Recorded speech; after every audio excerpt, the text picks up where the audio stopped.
তো বন্ধুরা আজকে আমি আম পুড়িয়ে শরবত বানাবো, চলো দেখা যাক। সবার প্রথমে আমি আগুনটাকে জ্বালিয়ে নিলাম। আর এই যে দেখতে পাচ্ছ আমার ভাই এখন আমগুলোকে আগুনের মধ্যে দিয়ে দিচ্ছে। আর আমগুলোকে আমরা আগুনের মধ্যে 5 মিনিটের জন্য রেখে দেবো। আর 5 মিনিট পর এসে দেখলাম আমগুলো কিন্তু পোড়া হয়ে গেছে। তারপর আমি একটা লাঠি দিয়ে আমগুলোকে একটা থালার মধ্যে তুলে নিই। তারপর আমি আমগুলোকে ঠান্ডা হওয়ার জন্য কিছুক্ষণ জলের মধ্যে রেখে দিই। আর এই যে বন্ধুরা দেখতেই পাচ্ছ তো আমার ভাই এখন কিন্তু আমগুলোকে ছাড়ানোও স্টার্ট করে দিয়েছে।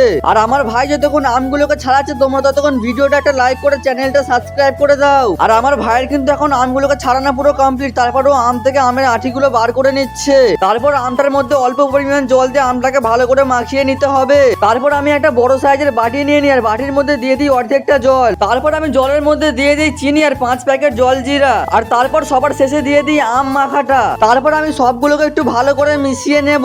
চলো বন্ধুরা এটাকে এখন খেয়ে দেখা যাক। তারপর আমি আম পোড়া শরবতটা খেয়ে দেখলাম এর টেস্টে এত সুন্দরই ছিল বলার মতো নয়। আর আমার ভাই দেখো আম পোড়া শরবতটা কত মজা করে খাচ্ছে। আর তোমরা আমার ভিডিও কোন জায়গা থেকে দেখছো কমেন্টে জানিয়ে যাবে। দেখা হচ্ছে পরের ভিডিওতে।